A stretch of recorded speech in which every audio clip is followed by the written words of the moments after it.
Pag-usapan natin ang comment ng isang congressman tungkol kay Ann Curtis sa impeachment hearing. Agree naman ako sa outrage. This is in bad taste. Pero may point ako na gustong i-bring up na kapag magdi-disagree kayo sa akin, and I'm sure maraming magdi-disagree sa akin na feminist, ay magmimistulang hipokrito kayo. At ito ay tungkol sa pornography. Okay, simulan na natin. Let's start by reading this article para alam natin kung tungkol saan ang balita. Okay, sabi dito, Suntay hit for risque remarks about Ann Curtis at impeachment hearing. So ito si Congressman. Quezon City Rep. Bong Suntay was called out on Tuesday by several of his colleagues for his lewd remarks about actress Ann Curtis as he tries to establish a point during the hearing of impeachment complaints against Vice President Duterte. During the House Committee on Justice hearing, Suntay was criticizing the third impeachment complaint, specifically allegations that Duterte committed acts of political destabilization, sedition, and insurrection, as it appeared that the actions were merely attributed to the Vice President. So forward ko na dun sa mga actual na sinabi niya. You know, yung statement being the designated survivor, it's not illegal. It's not criminal. In fact, it's a process in the United States. The mere utterance that I'm designating myself, in fact, that's not possible. Can you designate yourself without a process? She just said it. Maybe she was just kidding. And ito na yung controversial statement. Lastly, you know, once when I was in Shangri-La, I saw Ann Curtis. She's really beautiful. You know, a desire inside me welled up. I felt the heat and I just imagined what could happen. But of course, that is only my imagination. But I think I cannot be charged for what I was able to imagine. Sorry, hindi ka man pwede i-charge, pero sinarge ka na ng Court of Public Opinion. And ang masasabi ko dito is talagang walang prudence yung kanyang pag-make ng point. Kasi he can also make a similar point na hindi naman bastos ang dating. For example, pwede niyang sabihin na, alam mo, nakakita ko ng isang malaking diamond sa jewelry store, sobrang ganda. And minsan napapaisip ako, parang ang daling nakawin nito ah. Kaya, yun, hindi mo ako pwedeng i-charge kapag inisip ko na nakawin yung diamond. And hindi ko alam, baka makakuha pa rin siya ng criticism for saying that. Ayun, pwede niyang gamitin yung ibang point para makadrive ng same point dun sa Ann Curtis statement niya. And rightly lang, ang dami niyang natanggap na outrage. Yung kapatid ni Ann, si Jasmine Curtis, nagsalita at ang buong internet nagsalita against him. Nakita ko ng mga iba't ibang criticisms.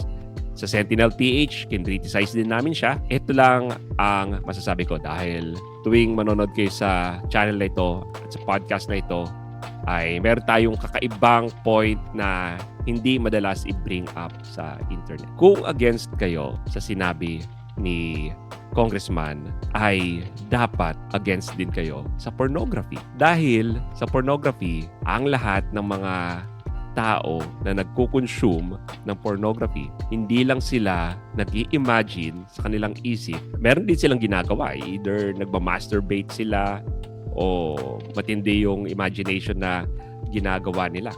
And dapat you are with us, especially kung advocate ka ng women's rights, na at least i-push ang mga kalalakihan na wag nang mag-consume ng pornography. Kung di man i-ban totally ang pornography dito sa bansa. Ang nakikita kong counter dito is yung mga nasa pornography naman, may consent naman yon. Ginawa naman nila yon. Adult naman sila. At may consent sila na panoorin mo sila at pagnasahan mo pa sila. Bago ko sagutin yon, hihilingin ko muna na kung maaari mag-subscribe kayo sa The Sentinel PH channel dahil gusto nating mag-viral, kumalat ang pro-family, pro-life values dito sa bansa. At isa sa makakatulong dito is kung magsasubscribe kayo.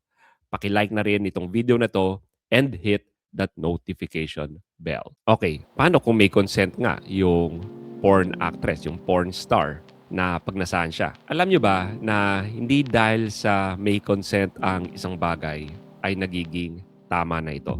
Let me show you a very extreme example. Noong 2003, sa Germany ay ito, from The Guardian, victim of cannibal agreed to be eaten. Sabi dito, to the family next door, si Armin Meus seemed to be the perfect neighbor. He mowed their lawn, repaired their car, and even invited them for dinner. So, eventually, itong si Muse ay hindi nila alam, cannibal pala ito. So, medyo mahaba yung article. I-search nyo na lang. Ito yung title, Victim of Cannibal Agreed to be Eaten. And yung victim niya, obviously, binigyan siya ng consent. Ang ayon dito sa kwento, pinainom niya ng sleeping pills and then unti-unting pinutol ang body parts at kinain dahil itong si Muse ay nagpo-fantasize na maging cannibal. So ang point na gusto kong i-drive is hindi dahil sa may consent ka na gawin sa'yo ang mga bagay na gusto mong gawin sa'yo ay nagiging tama na ito. At yung mga babae, let's say sa Viva Max, may consent man sila na pagpantasyan sila, it doesn't make it right. And medyo ironic nga dahil ang mga feminist ayaw nilang pinagsasabihan sila na mag-dress modestly.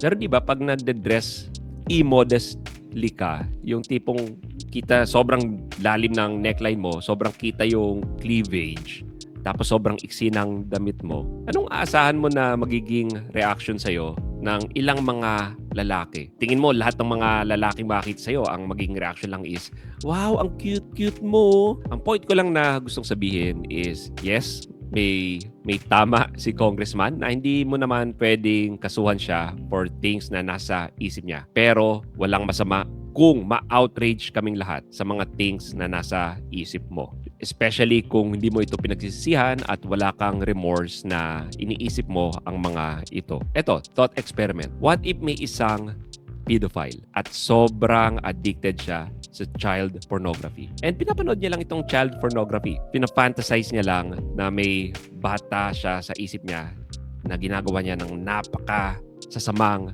bagay. Obviously, pwede mo pa rin namang sabihing masama yung ginagawa niya dahil tinatangkilik niya ang isang produkto that put children in a position na perpetually na-abuse sila, which is the child porn industry. Pero let's say, wala na siyang any victim. Nagpapa-generate na lang siya sa isang AI ng videos that create child pornography. And alam ko may mga restrictions ang AI sa ganito. Pero for the sake of this thought experiment, kunwari may AI made para doon. So, would you agree na masama pa rin yung ginagawa niya? Ang gusto ko lang sabihin ay may mga masasamang bagay na kahit hindi mo ginagawa physically at nasa utak mo lang, ay masasabi pa rin natin na masama ang mga ito. And it starts by removing pornography from our culture. At kung gusto pa ng mga takes na gaya nito na hindi mo masyadong nadidinig sa internet or napapanood sa TV, mag-subscribe lang kayo sa The Sentinel PH or you can directly click the link right here for the next video.